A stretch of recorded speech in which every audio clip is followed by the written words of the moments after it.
Mayang gabi kanato tanan. Mayang gabi mga pastors. Mayang gabi sa tanan natong mga nagkigduyog sa atong pagsimba sa online. If you are with us, feel free to comment sa ato ang live streaming kung asa mo karon. Welcome to our midweek prayer service for the third Wednesday of this month of September, where we celebrate Christian Education and Nurture Month. Og nining Miyerkules, nagapadayon ng ato ang pag-discuss may tungod sa Article 2 sa atong Statement of Faith nga nagahisgot may tungod sa person. Alang sa atong pagsugod, atong awiton ang ato ang opening hymn, Daiga si Jesus nga manunubos.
Kita takos ng gayud Ginoo nga daygon ka sa kanunay ug angay purong-purong ang tungod kay daghan nga mga maayong mga buhat nga imong gipakig-ambit kanamo. Takos gyud ikaw daygon sa kanunay kay taliwala sa among kakalangon sa gihapon Ginoo imo gyapon kaming gipanalanginan. Daygon ka gyud Ginoo sa kanunay tungod kay taliwala nga bilapas kami sa imong kasuguan apan sa kanunay gyapon Ginoo nagpabilin imong gugma o imong pagkamapasayloon kanamo. Busa takos gayud ikaw daygon sa kanunay labi na sa among pagbukas na sab karon sa midweek prayer service. Nanginaot nga ikaw gyapon Ginoo, magauban ka namo. Tagaay kami igong kaalam aron among patinaw, pahibalo og ayo og madugang ang kaalam sa pag-ila sa among pagkamakasasala. Nanginaot nga sa mga discussion karon, ikaw unta magadugang kanamo sa angay namong ipangisulti aron kani masabtan ngadto sa mga katawhan nga giila nimo nga imong mga anak, imong mga hinigugma nga amo sang alagaran. Kining tanan namo giampo tungod sa ngalan ni Hesus nga among Ginoong Manluluwas. Amen.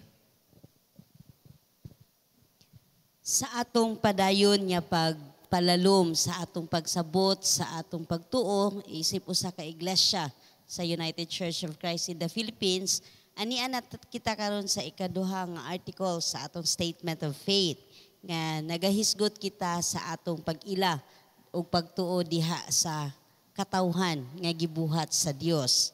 Akong basahon gikan sa atong statement of faith ang atong pagahisgutan karon.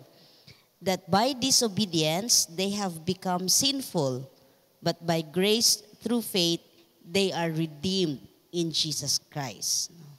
Atong pakigambitan ang mga teksto nga atong gamiton alang sa atong pagpamalandong karon diha makita sa Genesis chapter 3. Akong basahon ang the whole chapter 3 of Genesis, of the book of Genesis, sa English version. Kini nagaingon. Now the snake was the most cunning animal that the Lord God had made. The snake asked the woman, "Did God really tell you not to eat fruit from any tree in the garden?" "We may eat the fruit of any tree in the garden," the woman answered, "except the tree in the middle of it. God told us not to eat the fruit of that tree or even touch it. If we do, we will die." The snake replied, "That's not true. You will not die. God said that because He knows that when you eat it, you will be like God and know what is good and what is bad." The woman saw how beautiful the tree was and how good its fruit would be to eat, and she thought how wonderful it would be to become wise. So she took some of the fruit and ate it. Then she gave some to her husband, and he also ate it. As soon as they had eaten it, they were given understanding and realized that they were naked. So they sewed fig leaves together and covered themselves. That evening they heard the Lord God walking in the garden, and they hid from Him among the trees. But the Lord God called out to the man, "Where are you?" He answered, "I heard you in the garden. I was afraid and hid from you because I was naked." "Who told you that you were naked?" God asked. "Did you eat the fruit that I told you not to eat?" The man answered, "The woman you put here with me gave me the fruit, and I ate it." The Lord God asked the woman, "Why did you do this?" She replied, "The snake tricked me into eating it."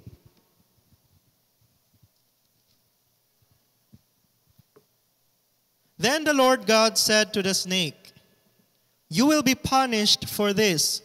You alone of all the animals must bear this curse.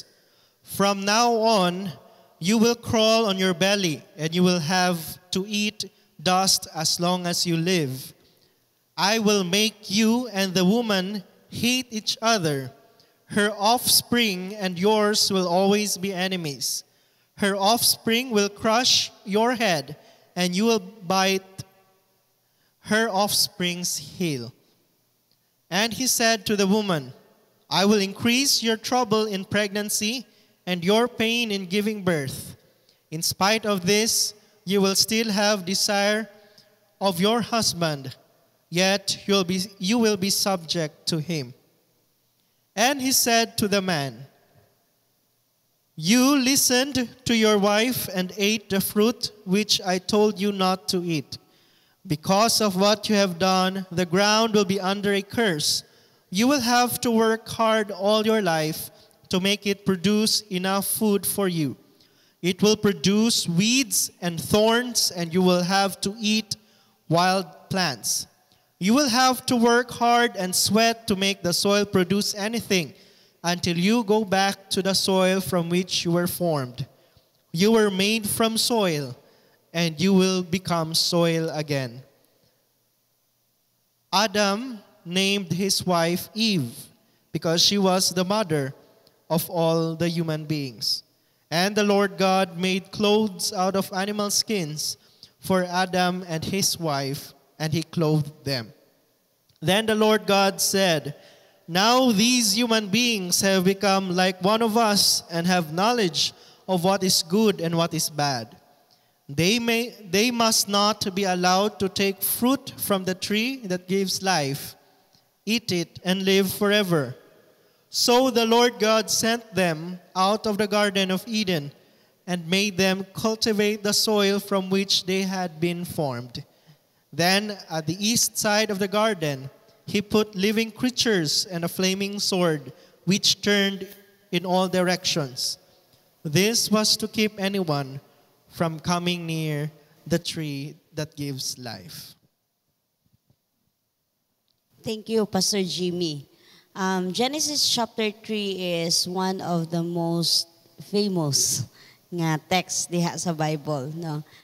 Even children, they're very familiar with the story. This is when the man and woman made disobedience before God. No? So hisgutanan kanato karon ang pagpasabot o pagpalapad sa idea sa sin, no?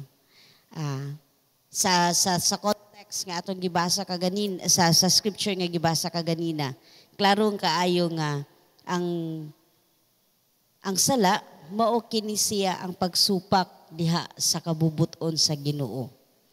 Bisag unsa nga buluhaton sa tawo nga nakapasupak sa kabubuton sa Ginoo, mao kani siya ang pagbuhat diha sa sala. Kung hisgutanan sa pagsupak, pwede kita mo balik dito sa pagpangutanag unsa di ay kabubuton sa Ginoo nga gisupak diha sa katawhan. Kung makadumdum ta sa mga previous nato nga mga pagsimba, naghisgot kita nga God created human beings in the image of God. Usa sa mga kinaiyahan sa pagbuha sa tao sa Ginoo, mao kini ang na-inherit sa tao. Uban na ni ana, ang katuyuan sa Ginoo sa paghimo sa tao, mao kini ang paghatag sa kinabuhi, no?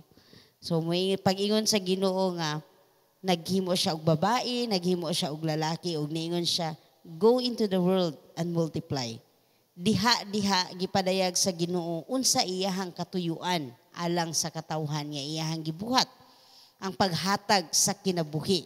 Kung moingon tag multiply, kinahanglan ta mahimong productive, no? Magkinabuhi kita nga fruitful ta, mabungahon. Usa na niya na ang pagkinabuhi nga maghatag usab og kinabuhi. To give life. Mauna ang katuyuan sa Dios. Ang kabubuton sa Ginoo nga maghatag kini og kinabuhi. So kung latong lantawon diha sa hisgutanan sa sala, ang sala, ang giingon nato, ang pagsupak diha sa kabubuton sa Ginoo. So kung ang kabubuton sa Ginoo mao ang paghatag sa kinabuhi, tanan nga buhat sa tao nga nakapahunong sa paghatag og sa kinabuhi, usa ka na kasala. Any actions nga atong gibuhat niining atong pagpamuyo sa kalibutan nga wala nakasunod sa kabubuton sa Ginoo, usa ka na kasala. So sa atong pagpamalandong niini nga kagabhion, mangutana kita ug unsay mga buhat nga kita, unsay atohang nakit-an nga mga kalihukan sa kalibutan nga nakasupak diha sa kabubuton sa Ginoo. Pwede kita mutan-aw nga personal, no? Personal.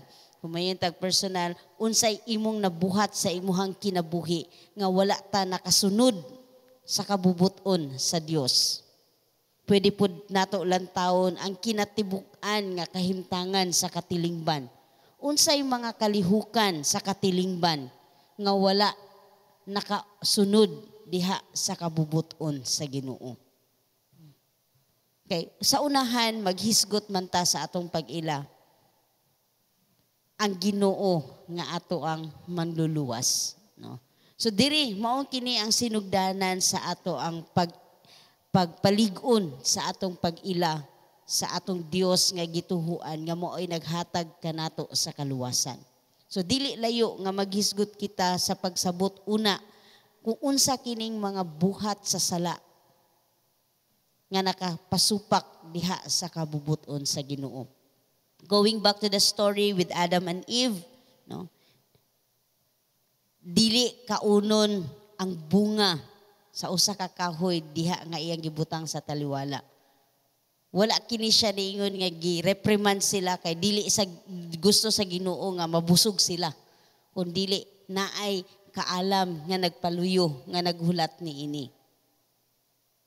Gihatag tanan sa Ginoo, giandam tanan sa Ginoo ang kabuhatan before niya gihimo ang babae ug ang lalaki tungod kay gusto niya nga kung moabot na ang babae ug ang lalaki magpadayon kini sa pagkinabuhi. Apan wala kini natuman diha sa iyahang sa gipamuhat sa babae ug sa lalaki. Nakasupak sila diha sa kabubuton sa Ginoo. So mao na ang ato ang guide siguro nga question para sa ato ang sharing karon nga unsa kining mga kalihukan sa kalibutan nga wala nakauyon diha sa wala nakatuman diha sa kabubuton sa ato ang Dios. Sige mga pastor, kinsay una mo share kanato?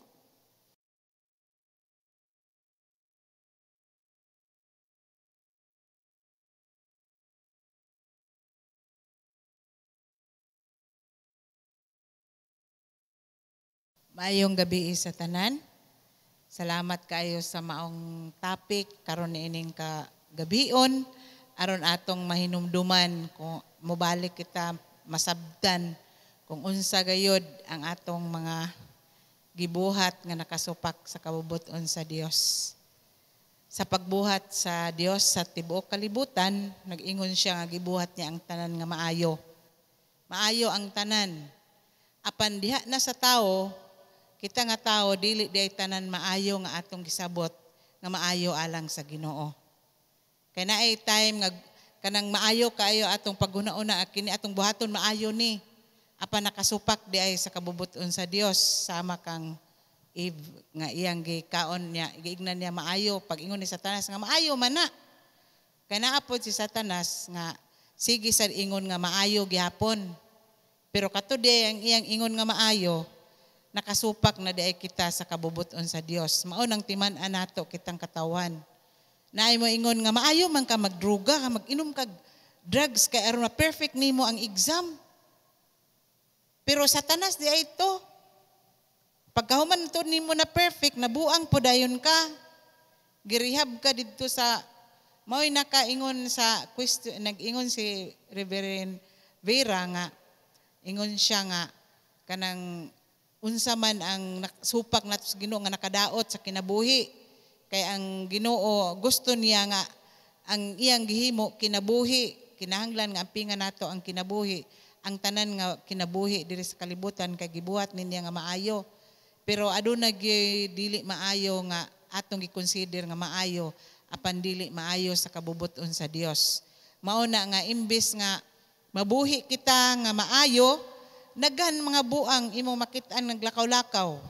dili siya kabubuton sa Dios tungod kay natintal kita sa gahom sa dautan nga mao'y nagdiktar sa ato, nagbuhat pod siya nga iya pod kang giignan nga maayo kana, makahatag kana sa inyo og kaalam tinuod. Kung magkuan ka og droga ang uban gamito nila inig exam or ma-perfect sila, pagkahuman wa man na nila nagamit. Na professional ba sila? Naa sila sa kadalanan naglakaw-lakaw nga wala na ibuot. Wala nila nagamit busa. Ato pod nga atong tamdon kung unsay maayo nga kabubuton sa Dios ug unsay atong gi-consider nga maayo nga dili kabubuton sa Dios. Ang ako ang na-observe sa ato ang panahon karon, kitang tanan, ilabi na kita nga mga Kristohanon, naagid ng atong pagpaningkamot nga maayo ang ato ang dalan, maayo ang atong pagsunod, nga udit na makasupak sa dalan nga gihatag sa atong Ginoong Hesukristo alang kanatong atong pagasundon. Apan usahay, kita usab, kana bitong kung mabati na nato nga maayo na kayo atong pagsunod, makabantay din ta sa uban nga dili kaayo maayo ang ilang pagsunod. So, sa ato ang quest to try to help, naputay panahon pod nga ang atong mga reaction na sobra na pod kaayo, no? Kanang example kanang mugamit na pod kay tag dapat kaning buhaton, dapat sa murag to the point nga instead of helping ma-emotionally ma-affected, ma-hurt emotionally ang tao nga atong tang gusto tabangan, no? So in a way, ako personally, I believe nga misupak ta, it becomes a disobedience kay ang the use of language manggod is a very important skill that kita mga Kristohanon should learn, no? Kanang siguro I would still continue to believe nga we don't just say anything out in the open and just leave it there nga murag wala lang basta kay ako lang siyang giingon, bahala na kinsay maigo. So murag we are responsible with the words that comes out of our mouth. So kana, no? So speaking of language, so it applies again with kanang ato ang negative reactions sa social media. Although I'm thankful, no, nga karon nga medyo nag-tone down, and we are hoping nga ma-tone down na gyud ang ato ang sitwasyon sa pandemic. Nag-tone down na pod ang ato ang mabasa nga mga negative reactions on social media. Okay? It's a public domain, then warag kung usahay kay mo lagi na kanat in our quest nga gusto ta nga mo correct atong what naon nga kitang tanan ni agi ta ana nga mga struggle. Kitang tanan nagtuon o nagtubo pa sa tong pagtuo. So how we learn, how we grow in our faith may not be always applicable sa mga tao nga nagpalibot sa tua. And I would continue to believe nga dili man pod siguro siya competition or contest nga dapat kung maayo na kayo siya mo explicar, dapat maayo na gid pod ang tanan. So we have to be careful with how we use our language to express the intention sa atong mga kasing-kasing.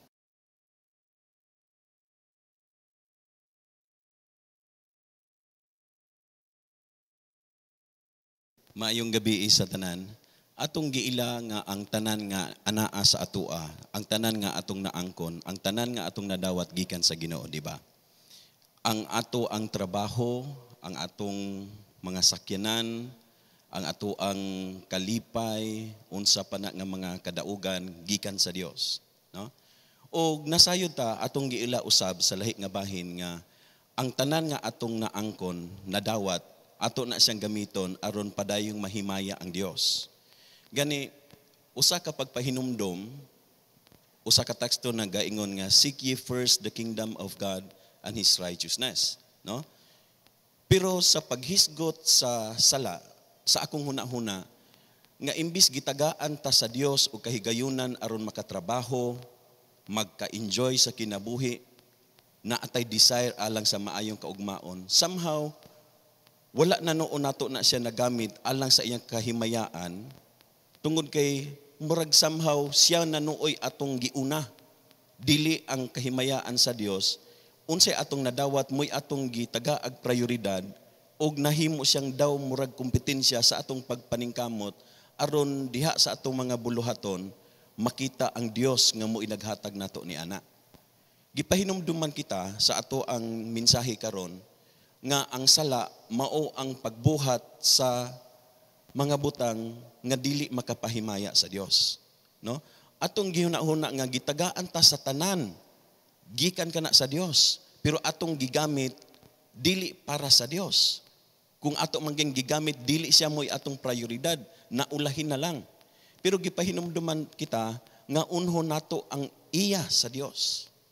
Muna pagpahinumdum nga angay kitang magpasalamat sa unsay atong nadawat, ato kanang gamiton tungod og alang sa Ginoo, tungod kay gipahinumduman kita sa lahi nga teksto, unsaon man nato kung maangkon nato ang kalibutan pero mawala ka nato ang ato ang kalag. Para asa man ang atong pagpaningkamot. Gipahinumduman kita nga kung anaa kita sa Dios, anaa ka nato ang kaluwasan. O hinaot nga sa atong pagpaningkamot, dili mawala ang rason nganong ania kita sa kalibutan. Ang paghimaya sa Dios, pinaagi sa mga butang nga atong nadawat gikan kaniya. O kung anaa ka nato kana nga panghuna-huna, karon og sa umalabot, hayan padayon natong mahinumduman ang atong katuyuan, ang kagustuhan sa Dios sa atong mga kinabuhi alang ni ining panahon. Kung atong tan-awon ang mga problema, mga kalisod sa kalibutan, unsa may atong responsibilidad, unsay naa kanato aron mamahimong makatabang aron ang Dios padayong mahimaya bisan panahon nga sama niini. Mayong gabi ka natong tanan. Sa atong panahon karon, natas kultura bitaw nga kanang legalistic kay ta. Meaning once imo nang buhaton, tanaw nimo sayop ba or dili. Kung dinita sa magbase ta sa Biblia, one of nga butang gisugo kanato sa atong Ginoo is katong 10 Commandments. Now katong 10 Commandments, ang tan-aw nimo kanang gitawag nila og murder and adultery, murag pinaka-major jud kaayo nga sala i-compare nimo sa kanang pamakak, kanang cursing, o manunglo ka, o bisag pag-commit nimo og adultery. Pero in a way, kung palamon mo sa nato, kung ano nato ang Biblia, ang pinaka-uyukan ka na meaning gid anang sin, ingon pa nila is kanang na-miss nimo ang mark, miss the mark. Kanabitang na-miss nimo, kanigid angay nimo buhaton. It just so happen nga wala nimo nagibuhat, na-miss na nimo ng mark according to the standard nga gihatag ka nato sa Ginoo, mao na siyang masayop ta, mao nang nakasala ta. So sa ato statement of faith, maklaro gid nato diha nga kung makadisobey na ganit ta sa kanang kabubuton sa Ginoo, then muna na siya og nakasala ka, it's something like imo nang kaugalingon ang imong gikuan, ang imong gisunod, dili ka na kabubuton sa Ginoo. Itsa pagid kaning kanabitang you want to live alone. Nang jari di ka dinirigay ko, di ba pilabot ang community. Na ang gituyo ra ba sa Ginoo is you have to be with the community. So, na-miss na nasa nimo ng mark. Ikatulo is something like, tanaw nimo sa imong kagalingon, you're playing like a little God. So, karon nag-apukan ka nga muna na gamay nga Ginoo, mo nang hawd na kay ka. It is because, tanaw nimo nga, well, I'm playing a role like a little God right now. So, mahin mo na kang kagustuhan na imong gusto mo nga, imong kagustuhan na may matuman. So, mo nang naitabo nga, you're playing like a little God. Munang whatever you say, wakakabalo nga nakasala na day ka, ingon ni Jimmy, nga tanaw ni mo nga maayo, apan dagan na kayo nasakitan. Kay di ito maayo. Ingon pa ni Pastor Ading, na nagsulti nga maayo, buhatan na nga maayo, ang resulta di ay, dili di ay. So, nakasala na punta. Ingon pa ni Pastor King, magbuhat ka ng makapalipay, mahimuot ang Ginoo. Once gani nga di nato na mabuhat, then we miss the mark. So, anything that we miss, according to the standard of God, nga iyang gihatag ka nato, then mo nang makakumit kitag sin. Mo nang makasala ta. Dagan na ba kay pamaagi? So mo nang careful ta, magbantay lang pud ta nga as we go on in our lives, bantayan nato nga dili na gid ta makasala pa o din na ta magpakasala. Di ba? Kanang kasala ta pulling short naman ta pero tungod sa atong Ginoong Hesukristo na redeem ta. Pero amo nang guna ko sa kabutang nga God does not, wala ni gusto sa Ginoo nga makasala ang tao. Ang tao lagi gusto na nagbuhat ani. Mo nang gitawag nila original sin. Kagustuhan gito sa mga ni iba nga makasala siya. Mo nang nadismaya kayo yung ni Pastor din kanina. Nakuhan kayo ang Ginoo tungod kay ang gibuhat niya nga maayo na namansahan og dili maayo. Ang gitawag nila og sala. No, daghan kaayo tang napakig-ambit. Generally, kumuingon kita unsa may pasabot ni ining pagsupak sa kabubuton sa Ginoo. Nagpasabot ra kini nga tanan nga pagsunod sa tawhanon nga kagustuhan. Mao kini ang pagpamuhat sa pagsupak sa kabubuton sa Ginoo. Sama sa gingon ni Pastor Ading kaganina, nagtuuta nga ang tanan maayo-maayo. Sa tawhanon nga mga mata, no, posible nga maayo ang atong pananaw, pero dili day kini mao ang kabubuton sa Ginoo. Muna nga sa ato ang Kristohanon nga pagkinabuhi, mao man gyud ang atong pinakatinguha nga dili kita makapasakit diha sa atong Ginoo. Dili kita makabuhat sa pagsupak sa iyang kabubuton. Munang sa Kristohanon nga kinabuhi, paningkamutan nato nga mahimo gyud kabahin sa atong kinabuhi nga i-discern una ang kabubuton sa Ginoo sa dili pa kita mamuhat, no. Niingon si Pablo, nagpahinumdum ka nato, pray without ceasing. Kay kanang atong pagpakigistorya sa Ginoo, diha kita magiyahan usab. Kung unsa diha kita makadungog, kung unsa gyud ang kabubuton sa Ginoo alang kanato. Naaman gyud siguro tay mga experiences ani nga nagtuota nga mauna to. Dayon pag-abot sa unahan, nasakit ta, dayon sa unahan pa dayon nato masabtan unsay kaalam ni adto nga kasinatian, no. So kana hugot nga mga Kristohanong pagkinabuhi nga kanunay kita padayon nga magtuon diha sa pulong sa Dios. Kay mao kini ang giya kanato. Kanunay kita makigdugtong sa Ginoo diha sa mga pag-ampo aron madunggan masinati ug mailhan nato kung unsa gyud ang katuyuan sa Ginoo diha sa atong pagpamuhat sa matag higayon.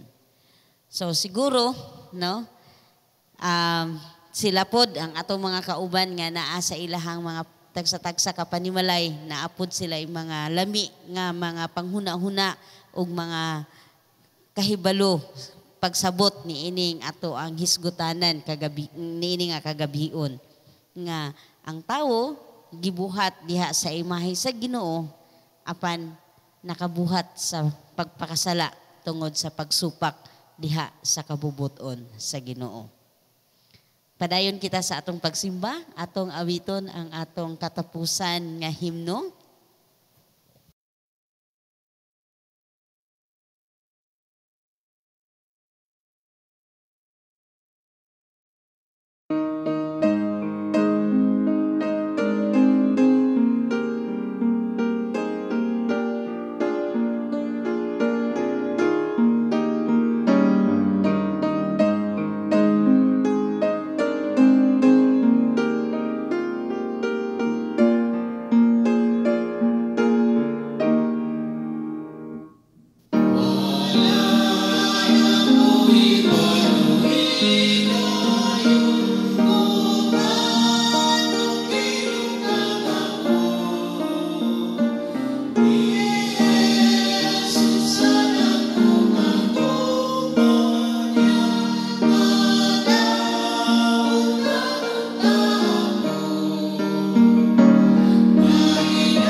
kita. Among giila o Dios nga kami gimugna sumala sa imong dagway, pero tungod sa amo ang pagtagad sa among kaugalingong kagustuhan ug interest, napapag kami sa maayong dalan, nakasupa kami sa imong kabubuton, ug among gipili nga ilhon ang among kaugalingon nga mas maalamon kaysa kanimo. Tungod niini o Dios nakasala kami, ug salamat sa pagpahinumdom nga ikaw lamang ang makapasaylo sa among mga kasalanan, makatulid sa amo ang dalan nga giagian, ug mahilikay kami sa kadautan nga nagahulat kanamo. Among giila o Dios nga kami makasasala ug nagkinahanglan kanimo isip among manluluwas. Among giila nga sa hunahuna, sa pulong ug sa buhat, daghang higayon kami nagpasulabi sa among kaugalingong kagustuhan. Gipili namo unsay makalipay kanamo, unsay makahatag kanamo sa dungog. Pero salamat sa pagpahinumdom nga angay namong hunaon ang kahimtangan sa imong mga anak. Unsay makalipay kanimo, unsay makaayo sa imong kabuhatan. Salamat o Dios sa imo ang pagiya aron kami sa dihang magapasulabi sa among kaugalingong kagustuhan, mapahinumduman ug mabalik nganha sa imo ang sabakan ug sa ingon matultulan sa unsay angay namo pagabuhaton niini nga panahon. Salamat nining kagabion ug sa amo ang pagpamahulay, among ilhon ang among mga sala, among ilhon nga kami nakasala, ug nagkinahanglan kami sa imo ang pagpasaylo, ug hinaot nga among hinumduman, tungod kay kami imong mga pinasaylo, padayon kaming magabuhat sumala sa imo ang kabubuton alang kanamo. Kini ang amo nga pagampo, pagtugyan ug pagpasalamat. Amen ug amen. Maayong gabi kanatong tanan. See you next week for another episode of our midweek prayer service. Kindly read in advance Psalm 138. God bless kanatong tanan.